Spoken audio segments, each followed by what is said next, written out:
Assalamualaikum warahmatullahi wabarakatuh. Selamat belajar semuanya anak-anak. Kita akan mempelajari tentang informatika ya.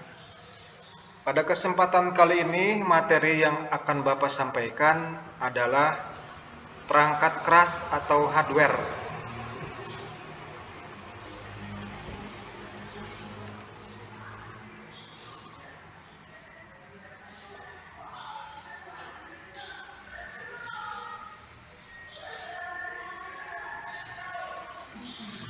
Sebelumnya kita harus mengetahui terlebih dahulu pengertian dari komputer ya. Komputer berasal dari kata bahasa Inggris yaitu to compute yang artinya menghitung. Sejarah komputer tidak lepas dari sejarah alat hitung. Perkembangan komputer dibagi menjadi dua bagian atau dua tahap, yaitu sebelum tahap atau tahun 1940 dan yang tahap kedua adalah sesudah tahun 1940. Sekarang komputer adalah satu perangkat elektronik yang dapat menerima data masukan, memproses data secara aritmatika dan logika, mengeluarkan hasil keluaran dan menyimpan data. Kemudian di sini ada sejarah komputer yang harus kalian ketahui, di mana ada dua tahap perkembangan komputer itu atau sejarah komputer, yaitu yang pertama perkembangan komputer sebelum tahun 1940 dan nanti yang kedua adalah perkembangan komputer setelah tahun 1940. Nah, yang pertama perkembangan komputer sebelum tahun 1940. Jadi manusia itu untuk menghitung atau untuk berhitung, karena manusia pada zaman dahulu juga sudah mengenal perdagangan atau perniagaan, mereka membutuhkan untuk berhitung yaitu dengan cara menggunakan jari ya, untuk mengenali dan menyebut nomor dari 1 hingga 10. Setelah itu manusia mengenal nomor-nomor yang lebih besar, tetapi masih menggunakan digit-digit asas ya, dari 0 sampai 9. Selanjutnya sistem bilangan ini disebut bilangan perpuluhan atau desimal. Jari-jari digunakan untuk menambah dan mengurangi bilangan. Penjumlahan dan pengurangan bilangan membantu dalam perniagaan barter. Apabila perniagaan semakin berkembang, jari-jari tidak dapat menampung keperluan pengiraan yang pertama rumit. Perkembangan selanjutnya adalah digunakannya suatu alat hitung ya, sudah diciptakan atau dibuatnya alat hitung yang namanya adalah abakus ya atau sempoa oleh ahli-ahli perdagangan atau perniagaan dari negara Cina, Turki dan Yunani. Di mana abakus atau sempoa ini untuk melakukan operasi matematika ya, seperti penjumlahan, pengurangan, perkalian dan pembagian. Kemudian pada tahun 1816 Charles Babbage membuat alat yang disebut the difference engine. Mesin ini dapat menyelesaikan masalah persamaan matematika seperti logaritma secara mekanik dengan tepat hingga ketepatan 20 digit. Mesin ini menggunakan sebuah kartu untuk menyimpan hasil kerja, melakukan perhitungan secara otomatis, dan menghasilkan keluaran dalam bentuk cetakan di kertas. Konsep mesin Babbage mengejutkan ilmuwan pada masa itu karena dianggap terlalu maju. Babbage kemudian membuat alat yang disebut the analytical engine. Kedua alat yang disebut Babbage inilah yang menjadi cikal bakal komputer modern pada saat ini. Semua komputer pada saat ini menggunakan model mesin seperti yang diidekan oleh Babbage, yaitu memasukkan memori atau penyimpanan, pengolahan, dan pengeluaran. Yang kedua adalah perkembangan komputer setelah tahun 1940. Nah, di sini di tahap kedua ini terjadi beberapa generasi ya. Ada 5 generasi. Generasi yang pertama itu tahun 1940 sampai 1959. Apa ciri-ciri atau hal-hal yang terjadi pada generasi pertama ini, yaitu komputer generasi pertama masih sangat sederhana ya dan belum kompleks penggunaannya. Komputer generasi pertama belum dapat memproses masalah-masalah yang rumit. Ukuran komputer generasi pertama sangat besar dan prosesnya pun masih lambat. Komputer generasi pertama masih menggunakan tabung vakum ya atau vakum tube ya untuk memproses dan menyimpan data. Contoh dari komputer dari generasi pertama ini adalah ENIAC ya atau kepanjangan dari Electronic Numerical Integrator and Calculator ya, yang dibuat oleh Dr. John Mauchly dan Presper Exket pada tahun 1946. Kemudian pada generasi kedua, antara tahun 1959 sampai 1964, hal-hal yang terjadi pada keadaan generasi kedua ini atau keadaan komputer pada generasi kedua ini, yaitu komputer sudah menggunakan transistor dan dioda dalam memproses data dan penyimpanan ya, yaitu jadi menggantikan vakum tube ya yang ada pada generasi pertama. Kemudian pada generasi kedua juga diperkenalkan cara baru untuk menyimpan data, yaitu dengan penyimpanan secara magnetik. Awalnya komputer generasi kedua menggunakan bahasa program tingkat tinggi seperti Fortran, ya, dan di sini COBOL ya. Dua bahasa program itu menggunakan bahasa mesin. Contoh komputer pada generasi kedua ini adalah DEC PDP-8, IBM 700 dan IBM 7094.C ya. Kemudian generasi ketiga antara tahun 1964 sampai 1980. Komputer generasi ketiga ini mulai menggunakan komponen IC ya atau kepanjangan dari Integrated Circuit ya atau disebut chip. Dapat digunakan untuk multiprogram. Contoh komputer generasi ketiga ini adalah Apple II, IBM PC dan NEC PC ya.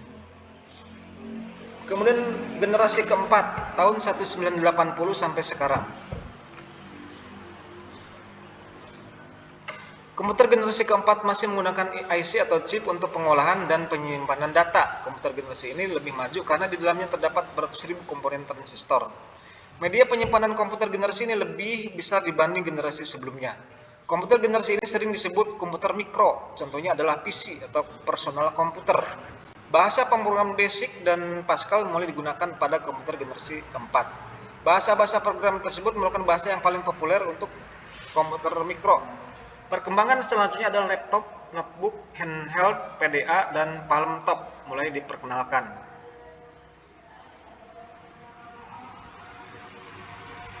Kemudian komputer generasi kelima. Pada komputer generasi kelima memang belum terwujud karena komputer itu merupakan komputer impian masa depan. Pembuatan bentuk komputer generasi kelima tentunya akan lebih kompleks. Komputer generasi ini juga mempunyai memori yang besar. Komputer impian ini diperkirakan akan mempunyai kepandaian tersendiri atau dapat membuat keputusan sendiri. Sifat luar biasa komputer ini disebut sebagai kecerdasan buatan atau artificial intelligence. Selanjutnya elemen dasar perangkat komputer. Apa saja yang termasuk unsur-unsur dari elemen dasar perangkat komputer? Yang pertama adalah perangkat keras atau hardware, yang kedua adalah perangkat lunak atau software, yang ketiga adalah pengguna atau brainware. Apabila tidak ada salah satu unsur perangkat komputer ini, maka karya atau produk atau informasi yang ingin kita hasilkan tidak dapat terwujud ya. Jadi intinya kesemuanya ketiganya ini harus ada, baik itu perangkat keras atau hardware, kemudian baik itu perangkat lunak atau software maupun pengguna atau brainware. Yang pertama adalah perangkat keras atau hardware. Apa itu yang dimaksud dengan hardware atau perangkat keras? Komponen komputer yang dapat kita lihat secara fisik, dapat dipegang ataupun dipindahkan. Nah, itu disebut dengan perangkat keras atau hardware. Perangkat keras komputer ini dapat dibagi menjadi tiga bagian berdasarkan cara kerjanya mengolah data ya. Yang pertama adalah perangkat keras masukan atau input device. Apa itu perangkat keras masukan atau input device? Yaitu peralatan yang digunakan untuk memasukkan data dan program dalam bentuk data digital yang akan diproses oleh komputer dengan tujuan menghasilkan informasi yang dibutuhkan. Kemudian beberapa peralatan input yang umum digunakan antara lain, contohnya di sini peralatannya apa saja. Yang pertama adalah keyboard ya. Keyboard ini untuk memasukkan data berupa huruf, bisa angka, tanda baca, titik koma, ya. Kemudian tanda petik, dan lain sebagainya. Atau istilah lainnya dari keyboard adalah papan ketik ya. Jenis-jenis keyboard ini ada 3 kalau tidak salah, ada keyboard Dvorak ya, ada keyboard Kloppenburg dan keyboard QWERTY ya. Tapi yang paling banyak digunakan adalah keyboard QWERTY. Yang kedua adalah peralatan mouse ya, yang termasuk peralatan input. Mouse ini menginputkan adalah arah gerak ya, arah gerak. Kemudian tekanan, menginputkan tekanan juga bisa ya. Dan mouse ini mempunyai 4 fungsi. Yang pertama bisa klik kiri ya. Kemudian klik kanan, kemudian double klik atau klik kiri 2 kali, dan yang keempat adalah menggulung layar ya dengan menggunakan roda ya yang di tengahnya ada ya. Dan mouse ini baik keyboard atau mouse sudah zaman sekarang sudah menggunakan wireless ya, jadi tidak menggunakan kabel ya. Jadi sudah wireless sifatnya ya. Yang ketiga adalah scanner. Scanner ini adalah alat pemindai ya, yaitu alat untuk mengkonversi ya, atau untuk merubah foto gambar ke dalam data digital ya. Itu scanner, sehingga bisa dibaca oleh komputer. Kemudian yang keempat adalah mikrofon atau mic. Nah, mic ini untuk memasukkan suara ya, data berupa suara ke dalam komputer, ke dalam sistem komputer. Di sini akan diproses, disimpan di bagian proses, alat proses, yaitu ada namanya sound card ya, sound card. Kemudian setelah diproses di sound card ini akan dikeluarkan melalui alat keluaran yang sesuai, yaitu speaker. Yang kelima adalah webcam atau web kamera ya.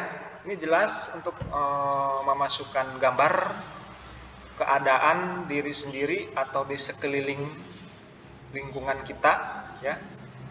Itu adalah bagian peralatan dari webcam ya, atau web kamera. Yang kedua adalah perangkat keras pemrosesan atau process device. Apa yang dimaksud dengan perangkat keras pemrosesan atau process device? Adalah urutan pelaksanaan atau kejadian yang saling terkait secara bersama-sama, mengubah masukan menjadi keluaran. Kemudian CPU atau Central Processing Unit adalah alat proses yang merupakan unit proses utama dan terpenting dalam komputer yang mengendalikan seluruh proses pengolahan data, mulai dari membaca data dari peralatan input, mengolah atau memproses sampai pada mengeluarkan informasi atau output ke peralatan output ya. Jadi di sini alat proses itu ditampung atau diwadahi dengan namanya adalah CPU atau Central Processing Unit ya. Dalam ilmu teknik, CPU terdiri dari 3 bagian fungsional. Yang pertama adalah ALU atau Arithmetic Logical Unit. Apa fungsinya? Fungsinya yaitu untuk melakukan semua proses yang berhubungan dengan perhitungan matematika dan perbandingan secara logika. Yang kedua adalah CU atau Control Unit, berfungsi untuk melakukan pengendalian semua peralatan lainnya.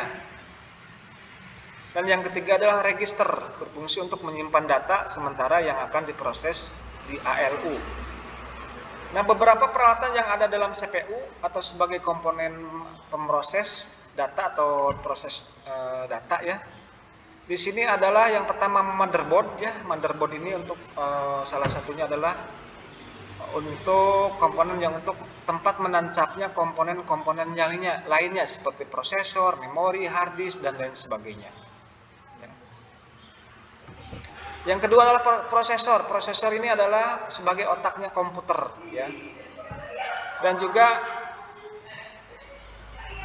menggambarkan tingkat kecepatan atau kecanggihan komputer dalam memproses dan menyimpan data ya. Semakin tinggi prosesor maka semakin cepat dalam memproses dan menyimpan data ya.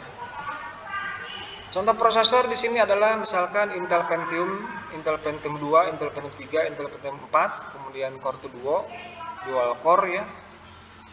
Core i3, Core 5, Core i7 ya. Kemudian yang ketiga adalah memori. Memori ini adalah fungsinya untuk menyimpan data yang kita gunakan. Memori ini terbagi dua jenis, yaitu ROM dan RAM. ROM read only memory, RAM random access memory ya. Kalau jenis memori yang ROM itu sudah menempel dengan BIOS, jadi kalau komputer baru dinyalakan itu akan memori ini akan bekerja ya, langsung bekerja ya, untuk mengumpulkan data-data yang sudah disimpan untuk menjalankan komputer tersebut. Kemudian yang RAM ini untuk menyimpan data sementara ya. Apabila kita membuat file kemudian kita menyimpan, maka otomatis akan disimpan sementara di RAM, random access memory. Ini menancap pada komponen motherboard. Yang keempat adalah hard disk. Sama, ini hard disk juga untuk penyimpanan ya, tapi sifatnya lebih bersifat permanen. Hard disk ini ada hard disk internal yang terdapat dalam CPU dan juga bisa ditambahkan di luar CPU ya, atau disebutnya hard disk eksternal ya. Biasanya hard disk ini ukuran penyimpanannya lebih besar ya. Sekarang sudah bisa menampung data pada kapasitas 1 TB ya, atau 1 terabyte ya. 1 terabyte itu sama dengan 1000 GB ya. Jadi sudah sangat tinggi, sangat besar sekali. Yang ketiga adalah perangkat keras keluaran ya, atau output device. Itu apa yang dimaksud dengan perangkat keras keluaran atau output device? Yaitu peralatan yang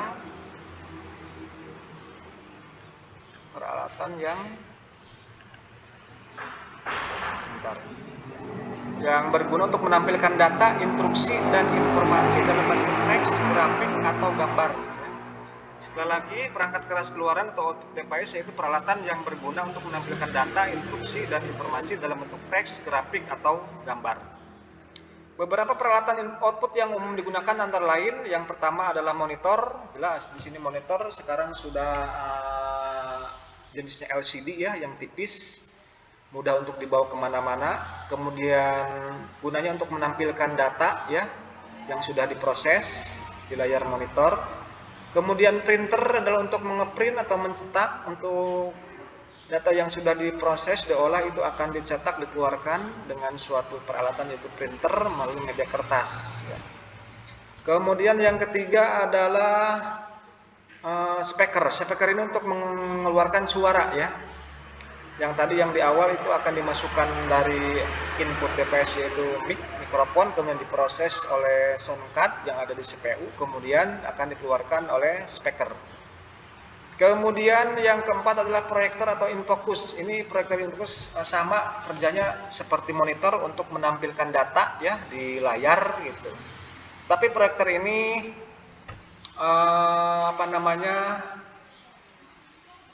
dibantu dengan alat lain yaitu layar, nanti disorotkan ke layar proyektor ini atau infocus ini, dan